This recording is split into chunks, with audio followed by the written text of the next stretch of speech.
Okay, so the first thing I'm going to do is set up 3 columns here for 3 different simulations. We're going to do dice rolls, name choices, and coins. I'm going to click and drag, and select these. I'm going to do bold, center them, and let's go ahead and put a line as well. Okay.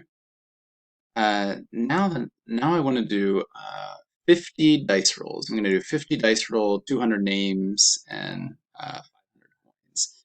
So how do I do a dice roll? Well, a dice roll gives me 6 different options, 1 through 6. So I can use the formula ran between 1, 6. This will pick a random number between 1 and 6. And if I copy that down, then I'll show you how the drag and copy. Then make sure you go down to row 51. Because we do have one row being occupied by our column headers here. That way we have 50 different dice rolls. And you can see we have some 4s, 5s, there's a 6 there. Next we're going to go to names. And to do this, we really need to know how many names are in our particular class. The video that I'm doing right now would be for a class section that has 28 names, but you need to check the class list for your particular class and see how many names are in there. And that'll allow you to decide what number you're going between 1 and however many names that you have in your class. I'm going to do 28 for this particular video. Now I have to do 200. I could drag it down, and that would work. I'm going to do a different method here. I'm going to Control C or Command C on a Mac, however you want to copy it to the clipboard. And then I'm going to scroll down using the drag here until I get to 201. Shoot. Okay, I'm going to leave that 201 highlighted. Go up here, hold down Shift, press B3, and then paste the formula there. What I should have done down at the bottom is hold down Shift and then click, and that would have selected everything. So I just did it backwards. Either way, you click the starting cell, hold down Shift, and click the other cell, and it'll select everything in between, and then you can paste a formula into that or do whatever you want with that selection. That's a useful tip in general. Okay, and then the same tip with coins. I'm doing 500 flips. I'm not going to choose ran between 1 and 500. It's each coin has either a head or a tail. So there's really only 2 options for my coin flips. I'm going to do that same thing. This time I'm going to do it right. So Control C or Command C on the Mac to copy to clipboard. Then I'm going to drag all the way down to 501. And here I'm going to hold down Shift, click, left click, and then Control V or Command V or however you want to paste. And I should now have 500 coin flips. Again, I go to 501 because I had row 1 occupied with some column headers. Okay, the next thing I'm going to do is set up a place for the dice roll simulation. So I'm going to say that and %. Okay, and same kind of thing. Let's dress it up here a little bit. Let's do bold, center, and we'll get a line border. That's a little different than the underline, by the way, so you know. And we have 6 different options. Usually if you just do a first couple, you can highlight it and then copy down. Otherwise, you can type 1 through 6. That's not hard. So these are the 6 different options we could get. And for here, we could count. We could go through here. Okay, there's a 1, 2, 3. We could count the number of ones by hand. The problem is, if you haven't noticed it already, the sheet is going to keep updating. And every time it updates, we want to be able to capture how many 1s did we roll, how many 2s did we roll. And so this is why we use a formula. Going to click equal sign. Notice that I'm in cell F2 right now. And I'm going to use the formula count if, and I'm going to count if, let's go A to A50. 51. So those are, you can see down there, those are all the dice rolls. And I'm going to count if that, I want to see if that equals a 1. So I could type the number 1 here, and this would work as a formula. But instead, I'm going to click this. The reason being, I want to make one formula that I can drag down. And if I drag down, it'll automatically adjust to 2, and then 3, then 4, then 5, then 6. If I type in the number 1, I'm going to have to redo this formula 6 times. So I'm going to put a parentheses there. And then really important, if I drag this formula down now, it would go from A3 to A52, A4, A53, and that's not what I want. I want to freeze it so it's always going between rows 2 and 51, even after I drag it down. So I put those dollar signs in there to freeze it. I don't put a dollar sign here because I don't want to freeze the formula into row 2. I want it to automatically drag down and get that 3, 4, 5, 6. I'm going to press enter there, drag this down, and I should be able to see, notice I have the sum of these as 50. That's good. I want 50 dice rolls. So that's a good sign. And then percent formula. So if I want to figure out what percent of these 50 rules were ones, I could take 8 divided by 50. But again, when the spreadsheet updates, that would change everything and all my percents would be wrong. So what I'm going to do is I'm just going to click on this cell, and it'll take whatever number's in the cell and put it into this formula.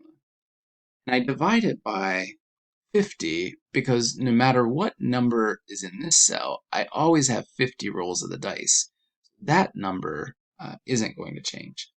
And I'm also not going to put a dollar sign here because when I drag the formula down, I want it to automatically adjust for each of these rows of data. This and drag down.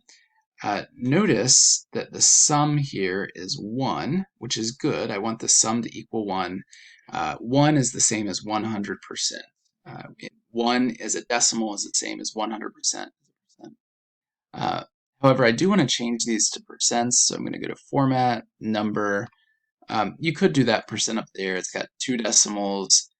I'm going to grab this one out here. It just has 1 decimal. Looks a little cleaner. You could also do custom and do no decimals. And then finally, I'm going to highlight this and just give it some background color. Fill and whatever you want to do, just give it some color. Okay, so that's how I do the dice roll simulation.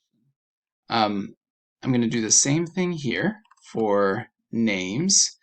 I'm going to do names, let's see, 200 choices, and then percent. And I'm also going to put number. So here are going to be the names of people in our class. I'm just going to focus on these. This is going to float out there a little bit. That's okay. Bold, center, and line. And then the names I'm going to copy. I have these in another sheet here.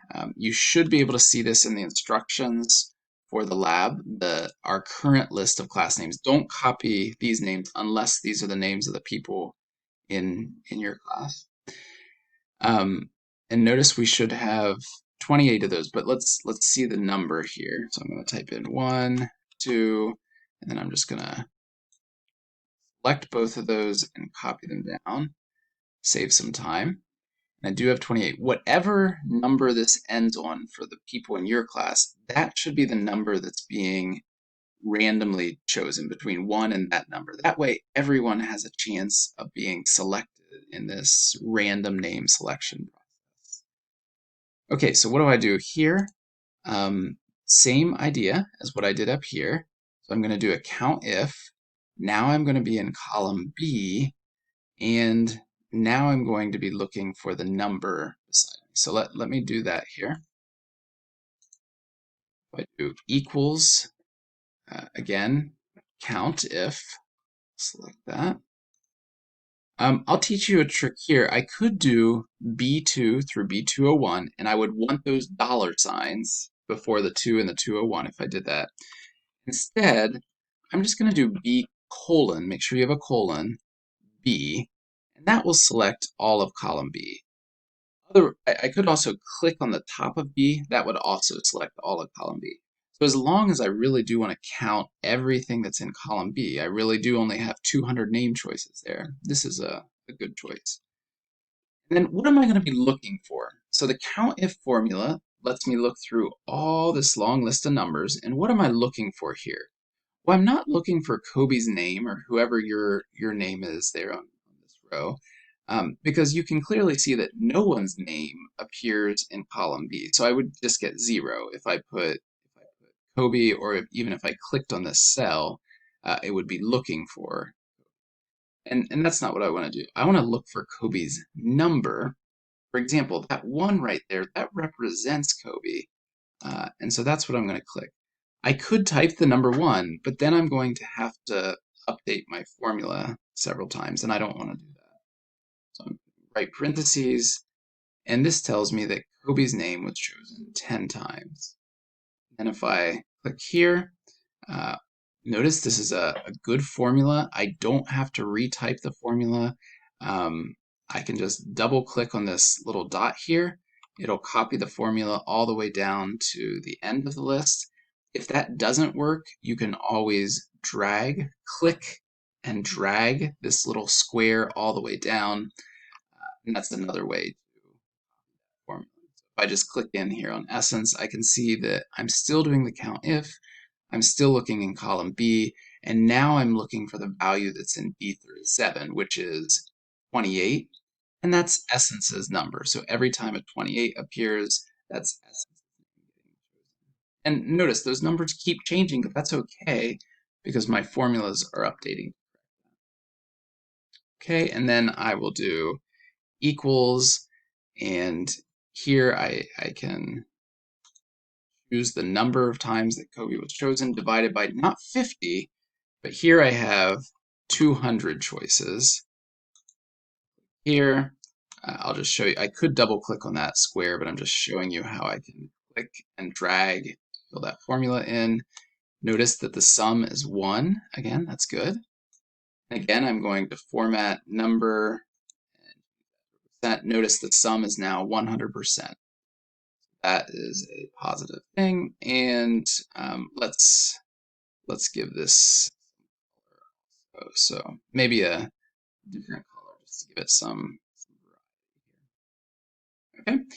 Okay, you're going to do the same thing now for coins. So you're going to put coins 500 flips percent, and you're only going to have let's see, one. Let's say heads, tails. You might represent them with the numbers 1 and 2. And then I'll let you try to figure out how to fill these in, color this area. One final thing that you'll want to do with this spreadsheet is create a chart. Let's say we do it for the dice roll. If I select the entire thing, we'll get both rolls and percent. That would be duplicate information. So let's just do the rolls, the numbers, and then the number of time each one of those numbers was rolled. Go to Insert, Chart. There we go. Yeah, here I'm not sure what the dice is doing. Let's going to make it a little smaller here. Okay, there we can see a little better. Setup, and maybe use column E as labels. There we go. That's what I'm looking for. So we can see each number of the dice and how many times it showed up. Then I would want to also add a title. We would have to go here to add the titles, and then chart and access titles. I'm going to run out of time here, but you can click on this for the horizontal, the vertical, and the chart title. You should make sure you title each of those 3 here. And then remember, there is a final part to the assignment with normal breath times. That's a separate video.